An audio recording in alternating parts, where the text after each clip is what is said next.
Okay, good afternoon, everyone. I hope that you're well. It's Rabbi Akiva, males, and today is Wednesday. It's February 9th, and we're getting ready for Parshas Tetzaveh. Those of you who are in Memphis know that this past week has been a pretty topsy-turvy week with so many of us having lost power. The shul has some of its power back, not all of it.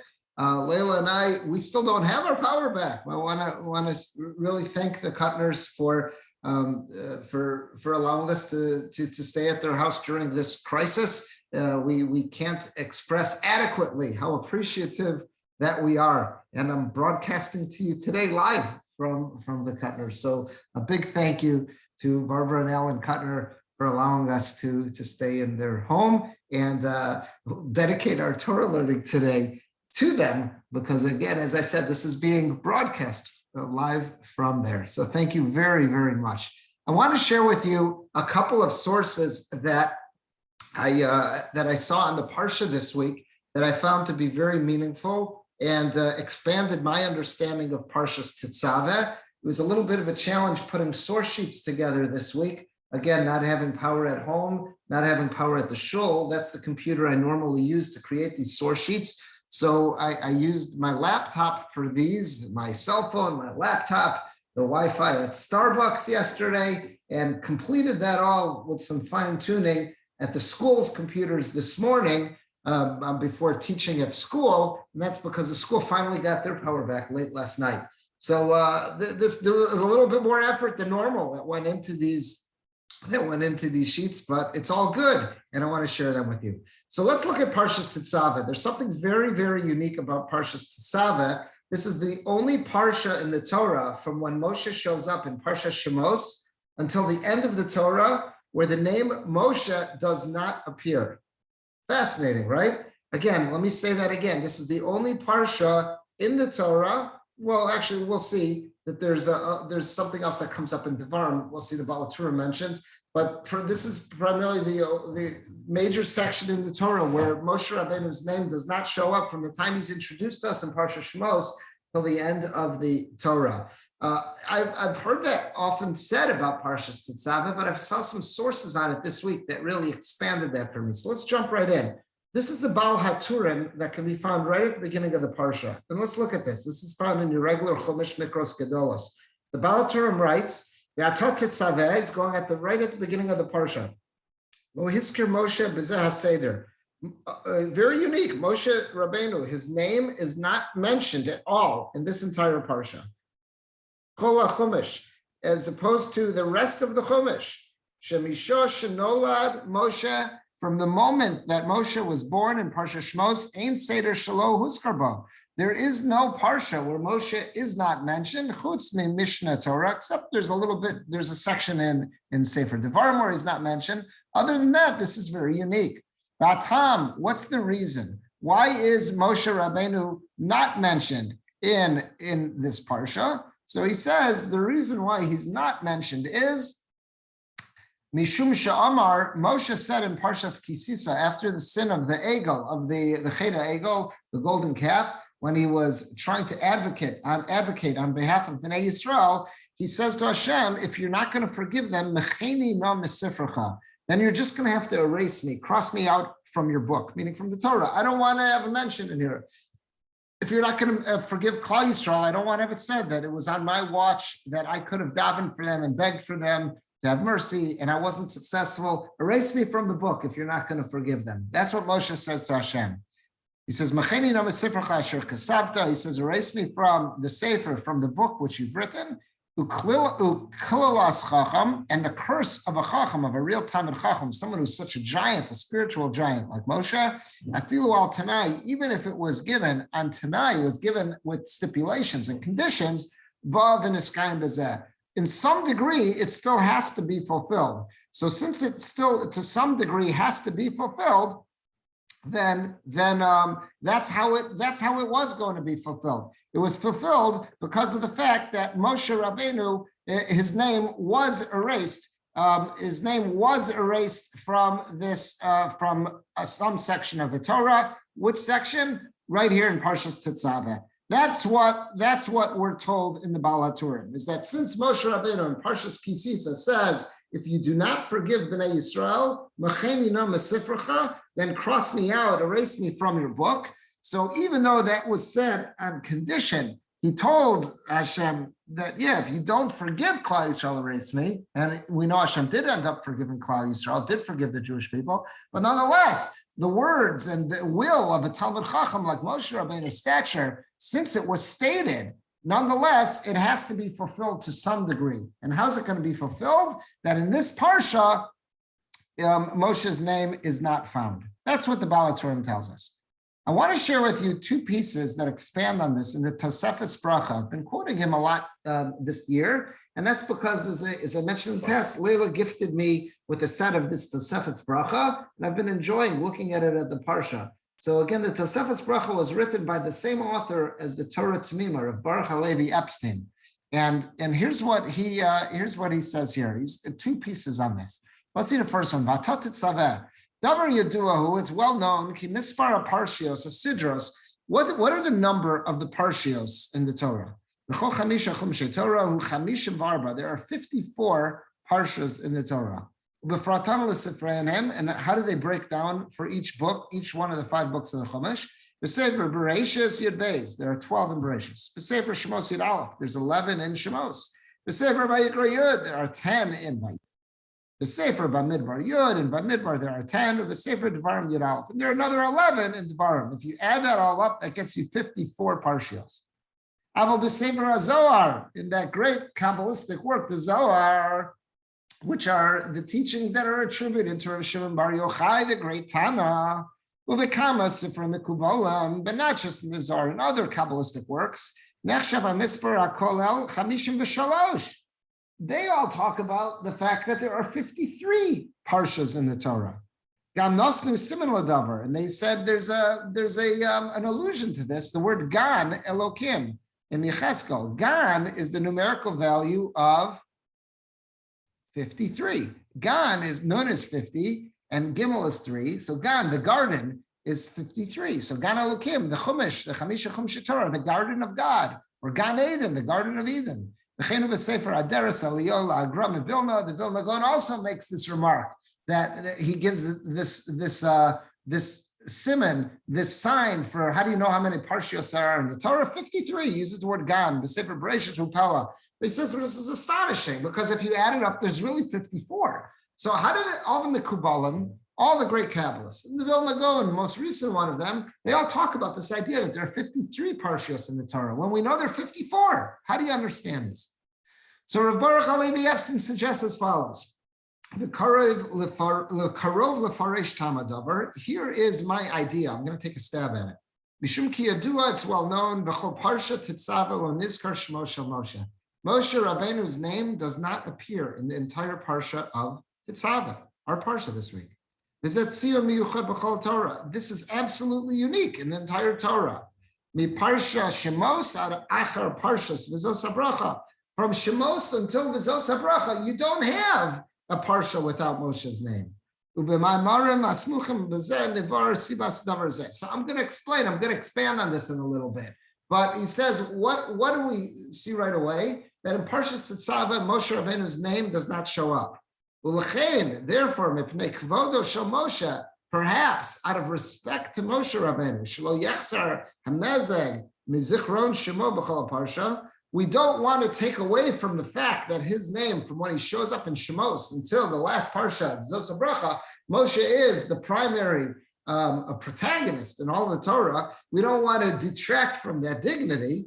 Let's start with Parshas Tetzaveh, Parshas Truma. Therefore, according to the Kabbalists, when they count up how many Parshas are in the Torah, they don't say 54. They come up with 53. Why? Because they combined Tetzaveh, it's swallowed up with last week's Parsha, Truma. And in fact, when it's not a leap year, unlike this year, when it's not a leap year, we don't have an extra month of Adar. Truma and Tetzaveh are all the same Parsha. It's the same week. So he's saying that Tetzaveh, it's not that it's an independent Parsha, that some years it's grouped together. He's saying, no, Tetzaveh is just part of Truma. That's the way the Kabbalists see it. The great Baalei Kabbalah, the Vilna Gaon, they see Tetzaveh as not being totally independent. It's part of Truma. Just when it's not, when it's a leap year like this, we separate part of Truma to have Tetzaveh. But if you ask me how many parshas are in the Torah, it's really 53. Tetzaveh is not its own parsha. Why? Out of the cover to maintain the dignity of Moshe. We're so concerned for his dignity that there shouldn't be a parsha in the Torah that doesn't have his name in it. So how do we avoid that problem? Is that we say there is no parsha from Shmos till then without his name in it. What about Tetzaveh? That's part of Truma. That's what he wants to say there. Since Truma and Tetzaveh have so much in common, it's all about what materials were going to be needed for the building of the Mishkan. And by doing it this way, by seeing it this way, it reduces the slight to Moshe Rabbeinu's dignity. That's what Rav Baruch Halevi wants to suggest. So that's a very novel way of looking at it. What it does is it says there's really not 54 parshios in the Torah. There's 53. What do you mean? Tetzaveh. Tetzaveh is not independent. It's just part of Truma. In a year like this, when it's a leap year, we need an extra parsha, so we drag it on and we say we're really learning part of Truma this year, not really Tetzaveh. That's how he says the Balei Kabbalah, the great Kabbalists saw it. And what was the reason? Because it just would have been too much of a injustice and indignity, rather, to Moshe Rabbeinu to say that there's a parsha from when he shows up until he dies that he's not mentioned. And that's just too much indignity. So therefore, what did they do? They said there's really only 53 parshas. Interesting. That's how Rav Baruch Halevi Epstein wants to resolve that. We're going to see his next piece also deals with this idea of Moshe not being mentioned in this parsha, and he has a fascinating idea. So let's see on page 2. The next piece in the Tosefes Bracha, he's going on again, Ata Tetzaveh, and he's going to mention the Balaturum that says that again, Moshe Rabbeinu is not mentioned in this parsha. It's well known, and we just mentioned it in the earlier piece. There's something very unique in this parsha of Tetzaveh that does not appear in the entire Torah from Shmos, when Moshe is born, until the end. That in the entire parsha, Moshe's name is not mentioned. Ayin Balaturum. Look at the Balaturum. What the Balaturum wrote about this. Moshe had said, in Parshas Tetzaveh, he said to God, if you don't forgive the Jewish people, erase me from your book. And the curse, meaning the admonition, the curse of a chacham, of a giant of Moshe's stature, even if it was conditional, but it still has to come to fruition. So it comes to fruition in this week's parsha, in Tetzaveh, Shelo Niskar Shemo, that his name is not mentioned. That's what he tells us. That's the Balaturum. But now the Tosefes Bracha raises a good question. Something about this doesn't sit well with me. Because when did Moshe say those words?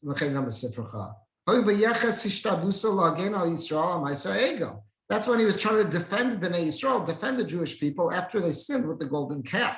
Like what you see in Parshas Kisisa. It's later in the Chumash. That comes later. Parshas Kisisa is later. We're going to read about that later. So why the Kashalomar Kiskaimu Devarav Lamafreya? It's odd to say that Moshe Rabbeinu's words were mekuyam, they were fulfilled retroactively. We don't see any other examples of something like this. He's asking a very logical question on the Balaturum. Is that the Balaturum said, why does Moshe Rabbeinu's name not appear in Parshas Tetzaveh? Something we don't see in the rest of the Torah from Moshe's life, from Shmos until the end. Well, it's because Moshe said, erase me from your book. And because he said that, it has to kick in. So here's where it kicked in. But why did it kick in here? Moshe hasn't said that yet. The whole incident with the golden calf happens later in Parshas Kisisa. It has not happened yet. If that's the case, it hasn't happened yet. Why does Hashem choose Parshas Tetzaveh? I get it. Okay, we've got to find one parsha in the Torah where Moshe is not going to be mentioned. But why Parshas Tetzaveh? That's what the Balaturum is asking. It's an excellent question that I never thought of until I saw this Balaturum. So let's see what he does with this. That's his question. Now let's see what he does with this. He says as follows. Look at this incredible suggestion. Here's my suggestion. I've got a very good explanation. This it's a hinted reason. It's well known that majority of years, Chala Kriyas Parsha Zu, when does the reading of Parshas Tetzaveh fall out? The Shavua, on the same week, Shechobo Zayin Adar, the same week that the 7th of Adar falls out. In fact, the 7th of Adar was yesterday. Today is Wednesday, the 9th of February, which is the 8th of Adar, Aleph. So yesterday was Zayin Adar. What happened on Zayin Adar? Yom Pitiras Moshe. The 7th of Adar is the day of Moshe Rabbeinu's passing. Is that coincidental that Parshas Tetzaveh always coincides with the week that Moshe Rabbeinu passed away? Ulakach ba Parshas Stuma Mishmo. That's why if Hashem has to pick one parsha in the Torah to make it that Moshe Rabbeinu doesn't show up, it was Parshas Tetzaveh. What do you mean? Why did he pick Tetzaveh? He hasn't even said anything yet about Macheni Namasifracha. Okay, Hashem knows he's going to say it. And if he has to pick the parsha where Moshe should be absent, it should be the parsha that's read on the week when Moshe's absence is most pronounced, when he actually exited the world. He exited the world on Zayin Adar, and in most years, that falls out during the week of Parshas Tetzaveh.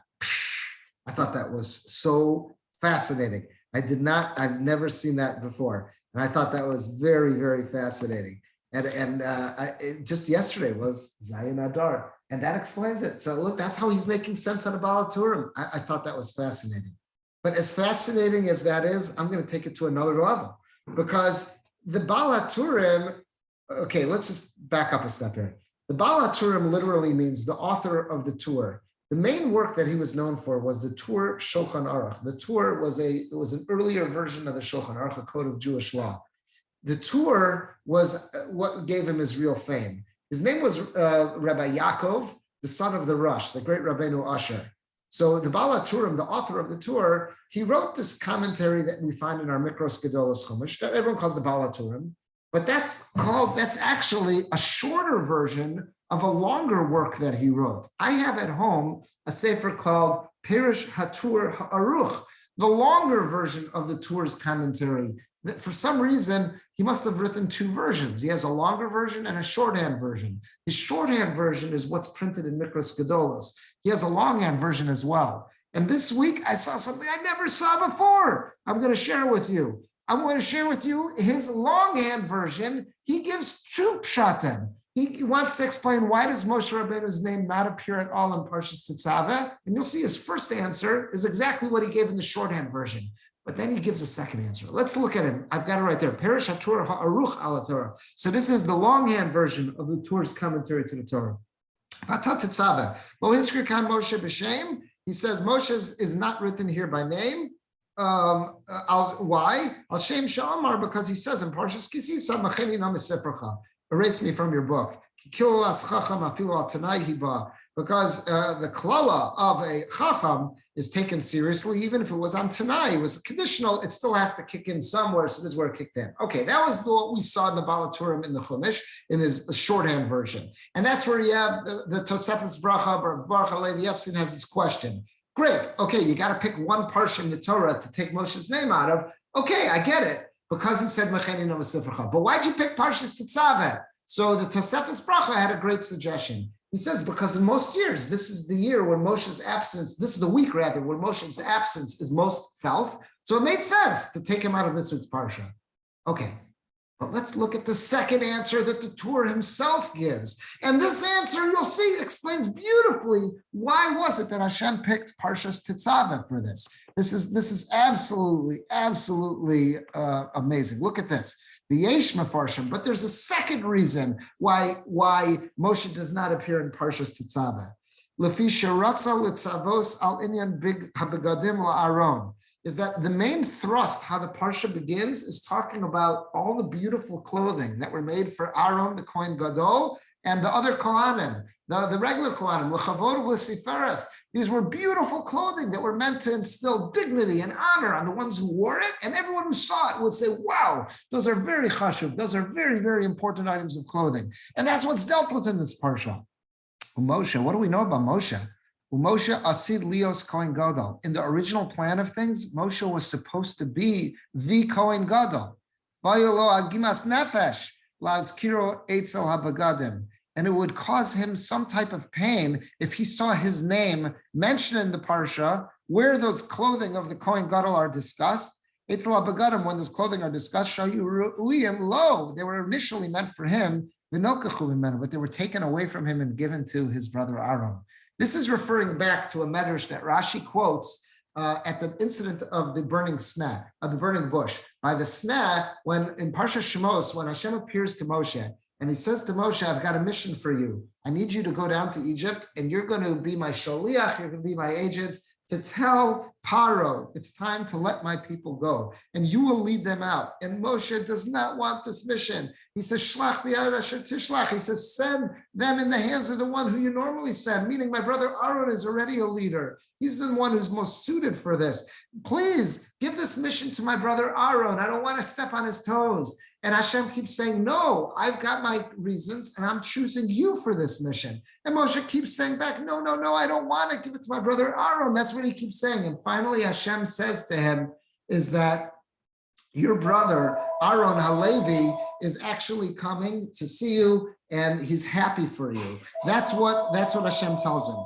And Rashi there quotes the Medrash and says, why does Hashem say your brother Aaron Halevi? Why does he call him that? Because he says in the original plan, Aaron was supposed to be the Levi, and Moshe was supposed to be the Kohen Gadol. That's what he says, the original plan. The original plan was that Moshe was going to be the Kohen Gadol and Aaron was going to be the Levi. But because of all of this prolonged discussion and that you're not listening to me, and when I'm giving out orders and you went too far and being worried about the cover, the dignity of your brother, I know you're nervous about it, but I'm telling you it's okay.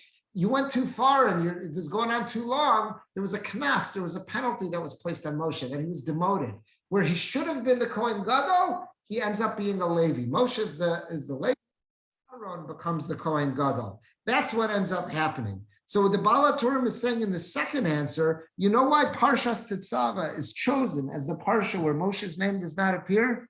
That was out of respect, and that was Hashem's effort to cause Moshe least amount of pain. Because Moshe is going to transcribe this Torah. He's going to write this over before he dies, and he's going to be writing with his own hand and quill on the parchment all about those beautiful clothing of the Kohen Gadol, about how they were going to bring kavod and tiferes, great dignity and great respect, this incredible aura to the one who wore it. And anyone who saw him would be absolutely blown away by its majesty. Moshe is going to be writing that. And if he writes his own name in that parsha, he says, could have been me. And it's going to cause him agmas nefesh. It's going to cause him some type of hard feelings. Hashem wants to save Moshe from that. So to save Moshe from that, he says, your name won't be in this parsha. Therefore, you're never going to make that mental connection. You're never going to say, it could have been me. Because you're not seeing them right side by side. All about the big day kahuna, those beautiful clothes of the Kohen Gadol and the Kohanim, and then your name. And why isn't it me? I don't want to bring that up. It's going to cause some type of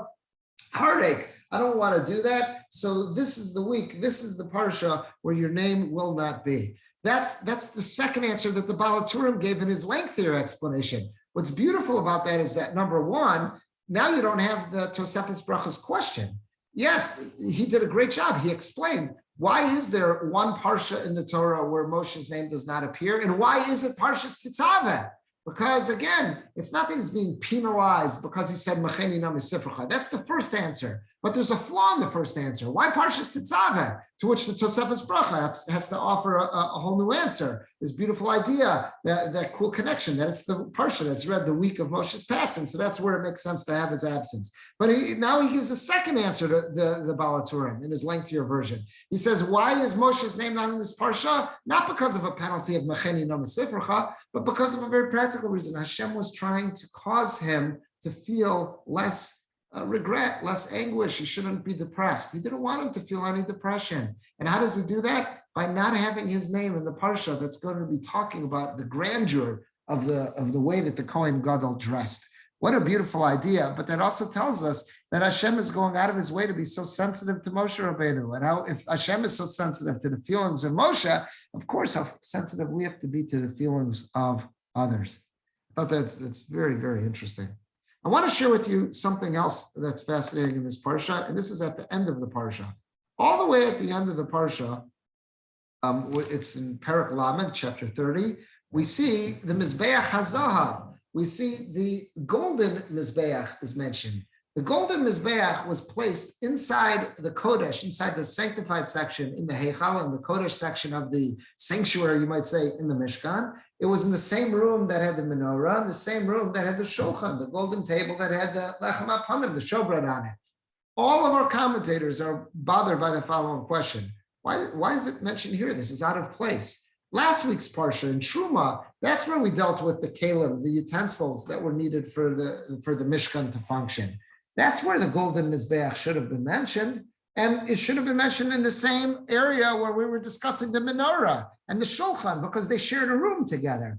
Why is it so out of place? This doesn't belong here. This whole parsha has been about the clothing of the Kohen Gadol and the Kohanim. Why in this parsha do we find the golden Mizbeach? What's it doing here? And you'll find many of our commentators are bothered by this question. And there are numerous suggestions that are given. I want to share with you two interesting ones that I saw this week.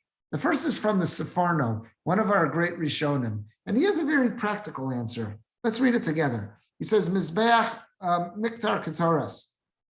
So he starts off by saying, what was the point of this Mizbeach? So he says, the whole point of this Mizbeach was it was a small Mizbeach, and all that was really burnt on it was the ketoras, that incense, that was the spice mixture with the fragrant spice that was burnt on it every day.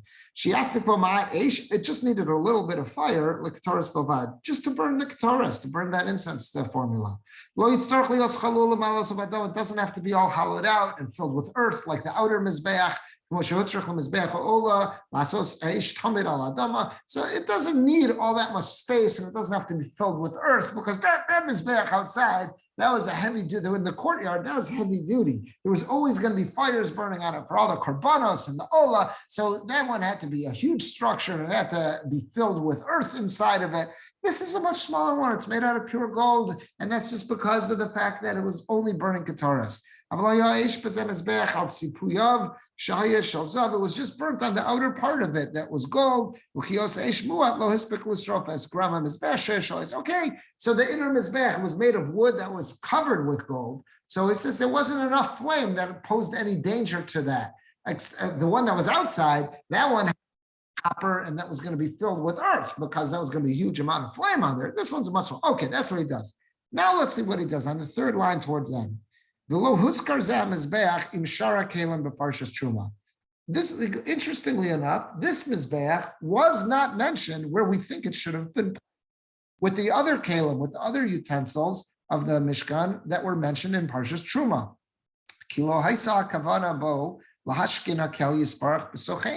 Because what was going on over there? It says the kavana, the intent of building this golden Mizbeach was not meant as a method, as a means for getting Hashem to bring his presence down to dwell in our midst. All the other kalim, those had to be built in order as a way, they've served the purpose of bringing God's presence down into the Mishkan.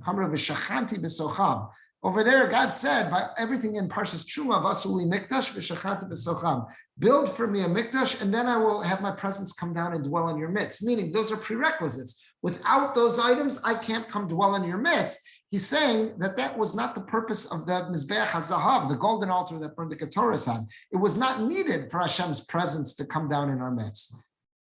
It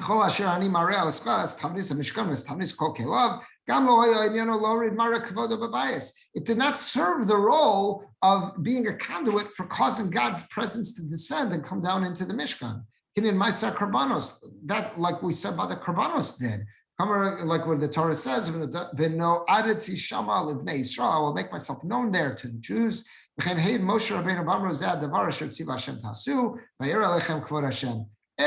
Until this point in Parshas Tetzaveh, said these are all the things you need to do, and if you do all those items, build all those structures and parts of the Mishkan, then God's presence will descend. That all was on the other kalim, the other parts. What was the purpose of the golden Mizbeach? Not to act as a conduit to bringing down God's presence, but rather this was our part, to showing God respect. The only purpose of the golden Mizbeach was to show kavod, to honor, and to glorify God. After Hashem has come, his presence has descended into our midst. So then, his presence has descended in order to accept our service and all the sacrifices, the offerings that we're sharing, the korbanos habokar v'erev, the offerings in the morning and the evening, the shachar panav v'minchas ketoras. Now we want to honor God's presence by bringing the ketoras, by bringing those fragrant spices. Al derech havul Hashem kavod shemo. We're bringing kavod to Hashem, su mincha b'olav panav. So what the Sephardo is saying is an interesting idea. How's he answering the question? The question that so many of the Mefarshim ask is, why is the Mizbayah Hazav, the golden Mizbayah, why is it mentioned at the end of Parshas Tetzaveh? It should have been mentioned in Parshas Truma, where the other Kalim were mentioned, especially its roommates, you might say. That's where the menorah is mentioned, the shulchan is mentioned. That's where this should have been mentioned. So he's saying, no, it's placed here because of function. All the kalim, all the utensils that are in Parshas Truma, those kalim are necessary to cause God's presence to come down and reside in our midst. And now what we're seeing at the end of Tetzaveh is, now that God's presence is in our midst, what can we do to honor him? What can we do to show kavod to HaKadosh Baruch Hu? We could honor him by means of this golden mizbeach and burning that incense as a way of So that's the way he's addressing this. Again, there are many to this, but the way that he's addressing this is by saying the way he's addressing this is by saying that saying. Oh, someone's not muted. I'm sorry. Here, we hear you. Okay. What happened? Can we please mute? We hear. I didn't bring a yarmulke, I don't think. Okay. What happened to you, Alan? All right. I'm sorry. Someone's not muted, and we hear you. You don't mind muting. So here we go. So that's how the Sephardo answers this. Now, I want to share with you one more answer to this question. And again, to bring us back to this Tosefes Bracha. The Tosefes Bracha, again, Baruch Halevi Epstein, he has another answer to this. As I said, there are many different answers. We just looked at the Sephardo, which is a very practical answer. Then he says that the Mizbeach Hazav is listed here because it's serving a very different function than the kelim, than the utensils in the previous parsha. But now let's see what the Tosefes Bracha does. He says, Vasisa Mizbach Miktar Ktoras, you're going to make a Mizbech on which to burn the Ktoras. Davar Pelahu, this is astonishing. Mashaychus Parsha Zulakan. What is this Parsha doing here? Where is it? If I was putting the Torah together, where would I have placed these instructions? But Parshas Truma, but Makamat Sivlima Kol Klei Mikdash. I would have put this together in Parshas Truma, where Hashem gives instructions how to build all the other kelim, the utensils of the mikdash. The gamal mizbachos, and that's where you find the outer mizbeach is there. So why isn't this there too? The kanlo yedubar klala binyanam. This parsha has nothing to do with building the structure of the mishkan. It's all about the clothing of the kohen gadol and the kohanim. What's it doing here? That's the same question by the Sephardo, everyone else. Look what he does. He has such a unique answer. The F Shalomar, maybe you can say as follows. Al Pia Mavur Parshas Korach. Think about what takes place in Parshas Korach, where there's this great schism. There's this great fracturing that takes place, that Korach leads this rebellion against his cousin Moshe, that he wants to take over the kahuna.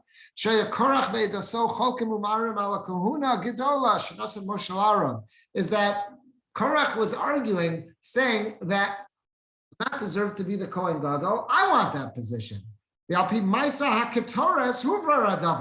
was it that finally made the matter clear as to who was chosen to be the Kohen Gadol? The Ketoras, that those special spices, those fragrant spices of the incense. So that is ultimately going to prove that Moshe, who did he give the covenant of being the Kohen Gadol to? The one that God had ordered him. And we're going to see how that plays itself out in Parshas Korach. Zikaron livnei Yisrael always served as a reminder to the Jewish people. Is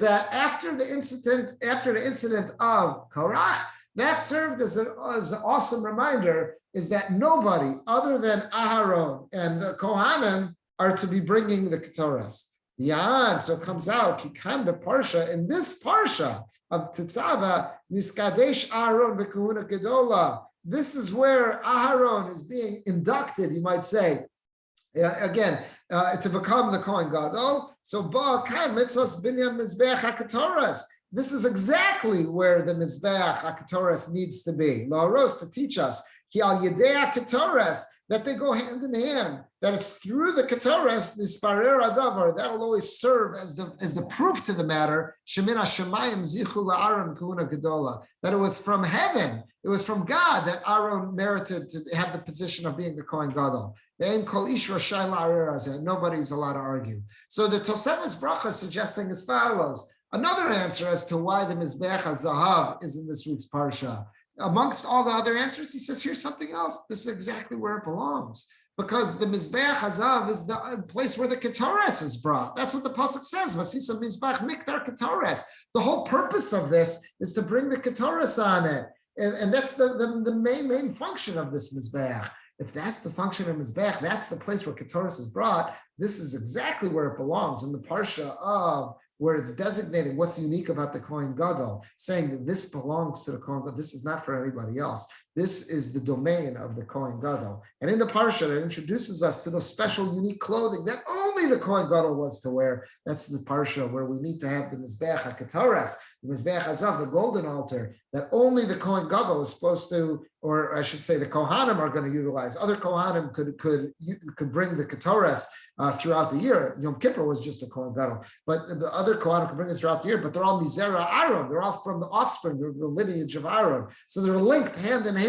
The one who was the Kohen Gadol, the ultimate, the originator of Kahuna, you might say, the ultimate patriarch of the Kahuna, that's the one who, him and his offspring are the ones who have the domain over the Ketoras and nobody else. So it makes sense that the Mizbeach HaZav, the golden altar, whose primary function, pretty much its only function, was to burn the Ketoras on it. It makes sense that it's in this week's Parsha. That's how, even though I would have assumed, hey, it belongs last week with Truma, when the other structural items are being listed, not clothing. No. This goes hand in hand with the Kahuna. This is exactly where it needs to be. That's the Tosefes Bracha's suggestion. So just to summarize what we saw some beautiful ideas about why Moshe Rabbeinu's name does not show up in Parshas Tetzaveh. We saw that a beautiful idea that the Tosefes Bracha had, that of all the Parshas where Hashem could have done this, he specifically picked Tetzaveh because most years it corresponds to the week of Zayin Adar, the week of Moshe Rabbeinu's Yortzeit, where his absence is most